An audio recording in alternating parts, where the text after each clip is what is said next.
Moi le commis, je vais lui percer 2 trous à la place des couilles et je vais le prendre comme une boule de bowling comme ça et je vais balancer mon youtubeur comme il le mérite quoi.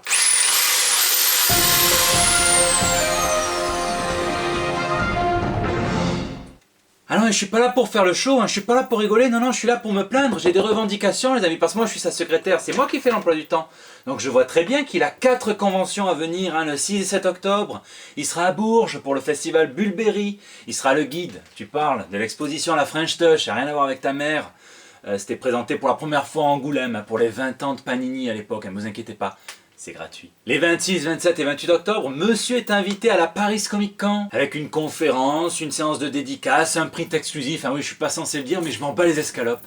Le 10 et 11 novembre, il sera Eurofestival à Marseille, à domicile, comme ça. Et le 24 et 25 novembre, il animera tout le pôle comics du Planète Fiction. Un nouveau festival à Marseille. On pourrait retrouver John McCrea, Claudio Castellini, un italien, David Messina et Spider-Guy, du lourd quand même, ça même moi je sais, faut l'avouer. Ça fait 4 festivals en moins de 2 mois, il m'a toujours pas fait péter le CDI,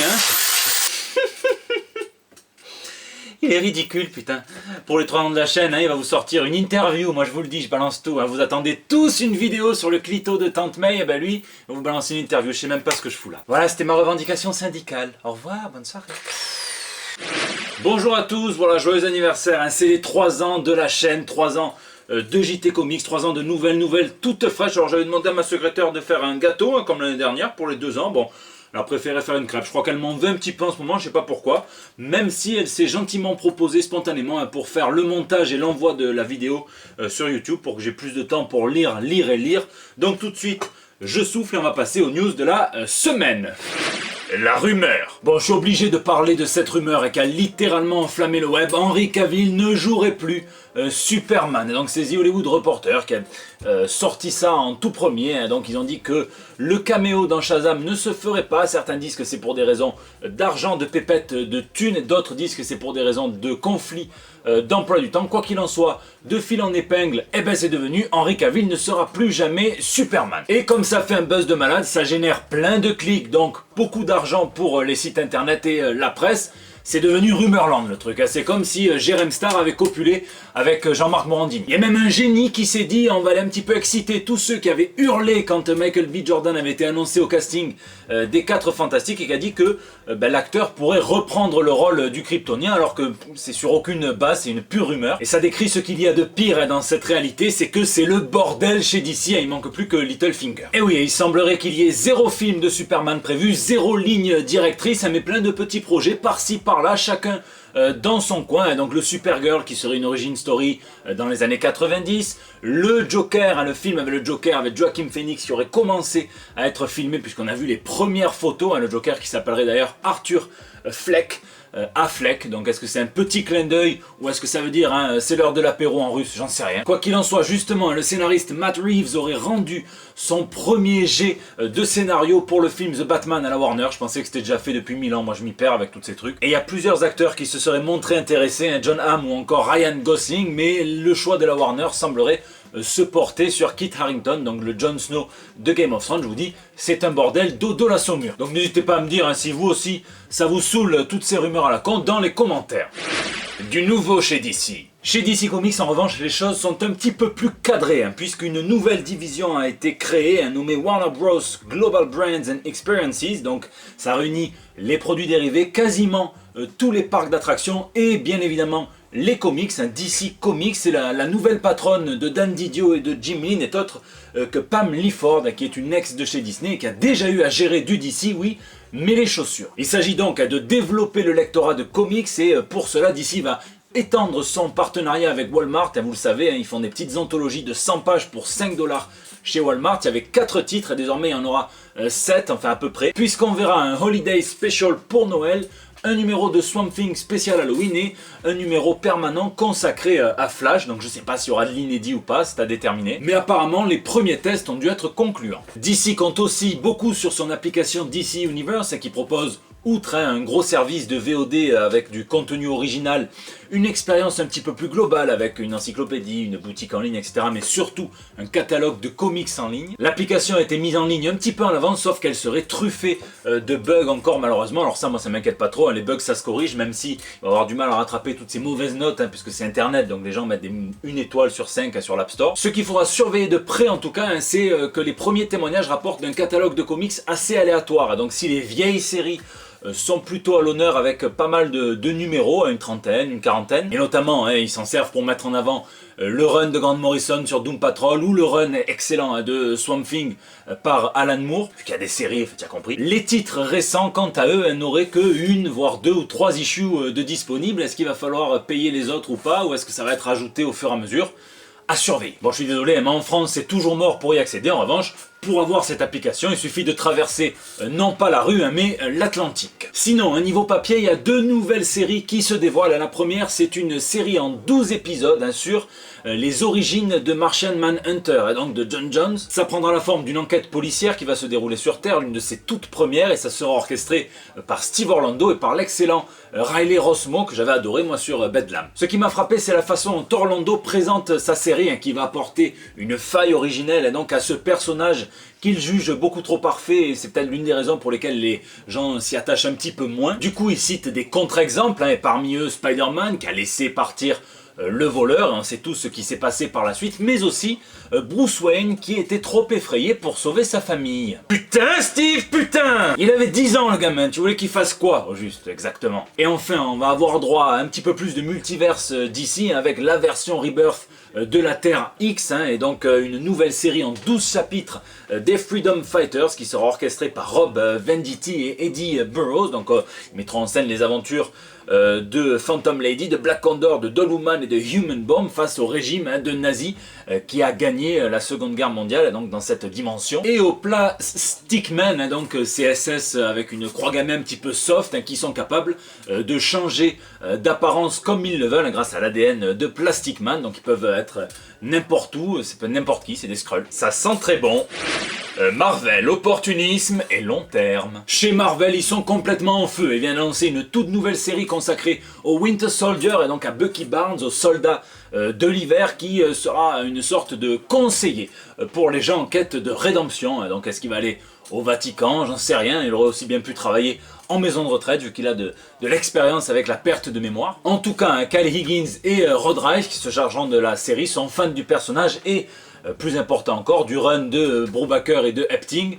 Donc ça sent plutôt bon. Tiens, un spoil pour rien, hein, puisque Marvel a dévoilé que Extermination signerait la mort de comme quand tu payais pas Canal à l'époque, et que justement, ils allaient réunir hein, donc dans une nouvelle série X-Force, et bien la X-Force originelle pour mener l'enquête sur le meurtrier du...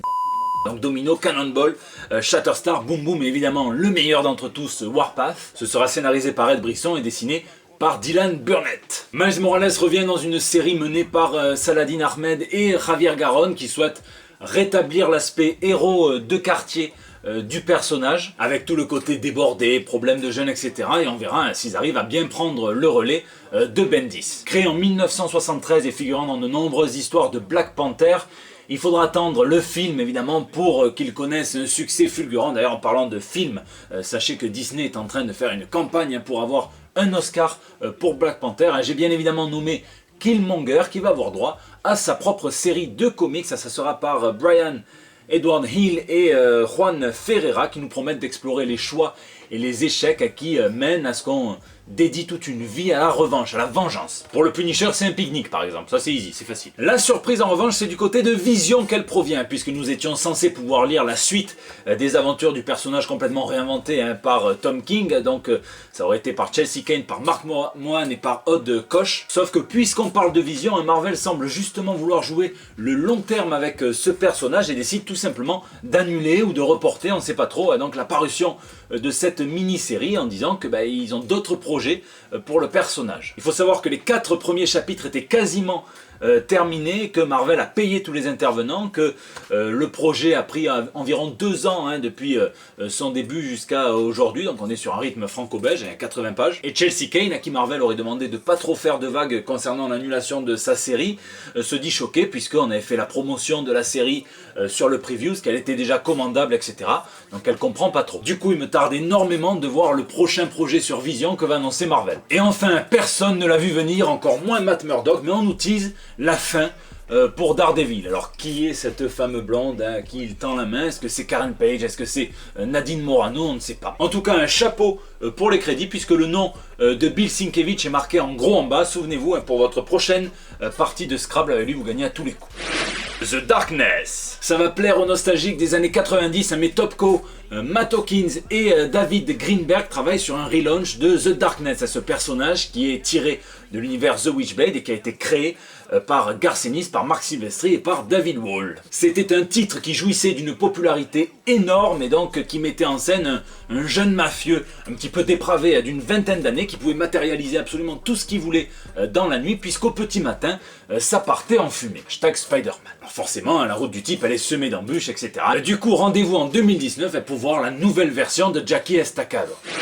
Spider-Man. Et oui, bientôt il va falloir inverser les 2 lettres du début de Spider-Man tant le jeu sur PS4 cartonne et c'est complètement fou. D'ailleurs, un nouveau record est entré au Guinness des records, hein, donc réalisé par Marvel, par Insomniac Games et par 547 joueurs, hein, ou pas, cosplayers en tout cas, qui se sont rendus dans la même pièce, déguisés, donc avec le costume officiel du jeu. Et ce qui en fait encore plus une prouesse, c'est que ça se déroule dans un petit pays comparé aux États-Unis, et ça se déroule à Stockholm en Suède. C'est en parlant de jeux PS4, de costumes, hein, qui on voit dans la mission de la soirée costumée, alors moi je l'ai pas encore, hein, mais on m'a expliqué qu'elle y était. On voit Monsieur Garcin, ça serait trop gros pour être une coïncidence, donc Monsieur Garcin, c'est cet artiste, hein, le French serial cutter qui a été repéré par Marvel et qui, dans le talent, l'a propulsé directement à la couverture de Amazing Spider-Man 700 que vous voyez derrière. Chapeau mec, hein, vous pouvez découvrir son histoire et donc dans son bouquin aux éditions Pix & Love.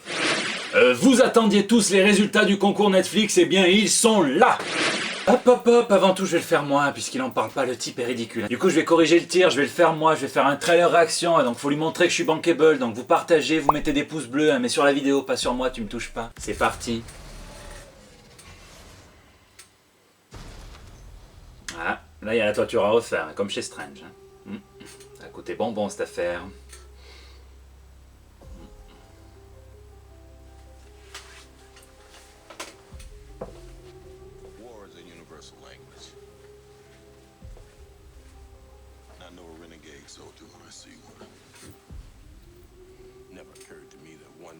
Ça c'est la société, vous voyez. Vous voyez bien qu'elle est perdue, qu'elle va aller au concours de cosplay de la Comic Con. Enseignez-la, tout le monde l'ignore. Les gens... Space Invasion, Big Car Chase. Truth be told, I was ready to hang it up till I met you today. Voilà, c'est Jules. Bon pied, bon oeil.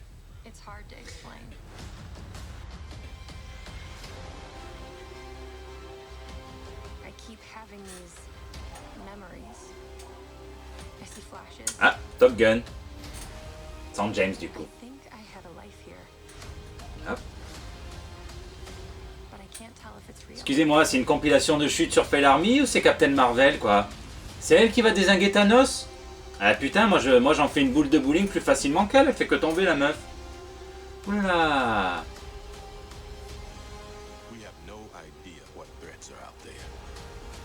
Bim, Tante May, vous avez vu? Ouh.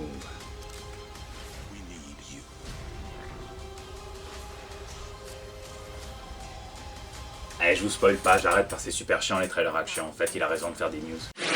Et vous avez fait peur à Olivier Coipel, je vous dis pas bravo puisque je lui ai compilé toutes vos centaines de formules magiques dans un document Excel. C'est vrai qu'il y en avait peut-être un petit peu plus que prévu, mais en tout cas le dernier message que j'ai reçu de lui c'est dis donc, il y en a une tonne, lol. Bon du coup c'est dommage, mais son temps est précieux, hein, c'est quand même un artiste qui est courtisé, donc je respecte tout à fait ça. Du coup j'ai choisi moi-même 24 gagnants, il y en a 6 par plateforme. Comment j'ai fait? Eh bien, un document Excel avec 2 colonnes, une pour les pseudos, une pour les formules. J'ai caché tous les pseudos pour pas être influencé parce qu'il y en avait que je connaissais. Vous allez voir qu'il y a des gagnants que je peux connaître, mais c'est pas grave. Et ça part de là. Alors sur Instagram, il y a Dracerker qui nous dit poilu, barbu et demi-molus, j'invoque le commis barbare barbu, tout en assonance. C'est parfait, tu remportes un exemplaire. Adrien Barbier 11 qui nous lance un Avada Kevin Smith. C'est classique mais ça marche. Hicham Glo qui me dit comme je ne sais pas quoi mettre, j'ai traduit je sais pas en latin et ça donne si. Même pas sûr que ça soit ça. Bon, on verra. Viduc elle nous balance un Hachoum, formule magique ou rhume des foins, vous ne saurez jamais. Pierrick PLP et son sort by Zobi,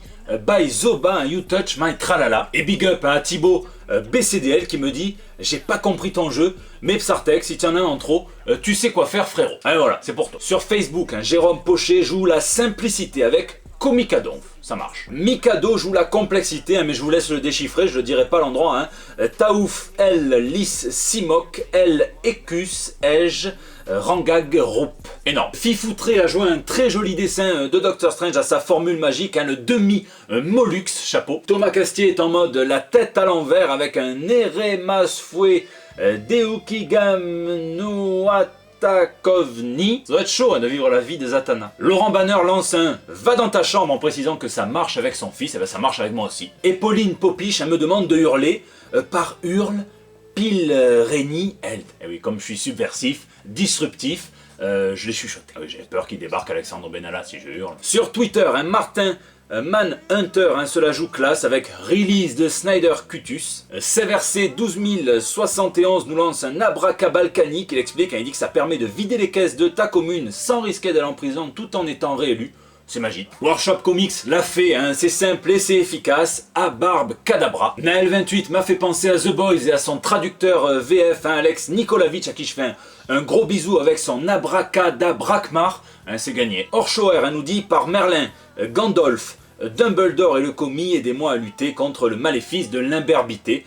Alors Gandalf, c'est sûrement le sorcier blanc de la Terre X, une petite moustache. Heisenberg GKP lance un Zbadabou pour pouvoir chiller sans Netflix et sans comics, un sort utile quand on est perdu au milieu de nulle part. Ben maintenant tu auras au moins un comics, s'il y a un facteur qui vient jusqu'à toi. Et enfin sur YouTube, il y a Afro39000 qui me dit Bidge Rindiga Netflixus, c'est excellent. Johan Judai me lance Dolly Dolly Pran, ça c'est un sort dont j'ai besoin après avoir lu presque 500 de vos formules magiques. Vincent L est taquin, il dit Préfierus Gabriele Dell'Otto, House of M c'est beau, mais pas terriblus. Voilà, tout le monde peut s'exprimer, au moins vous le saurez. Axel LMRL a la formule gagnante depuis toujours, puisqu'il dit lisez, lisez, et lisez, c'est gagné. Tracy Jones est un poète, un JT du matin, pipi sans les mains, mais sur les murs. Et enfin, mon rebeu des bois, je savais pas que c'était lui, mais il m'a tué, il a dit Quappelle décalé, c'est parfait. Voilà, on s'arrange en MP, vous allez recevoir vos Magic Orders sous peu, je suis désolé, j'aurais bien aimé récompenser tout le monde, un grand merci à tous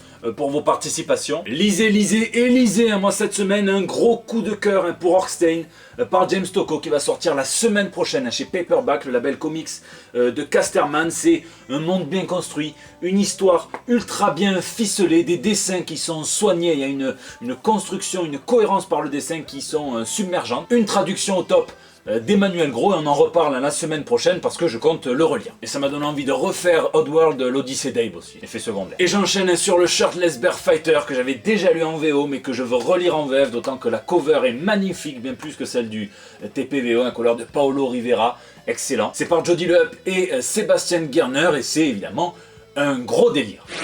Ah, et lisez Lock and Key aussi, le commis il attend de tous les avoir pour pouvoir les lire à la suite, parce qu'il est aussi fragile que la ligne de vie d'Oncle Ben.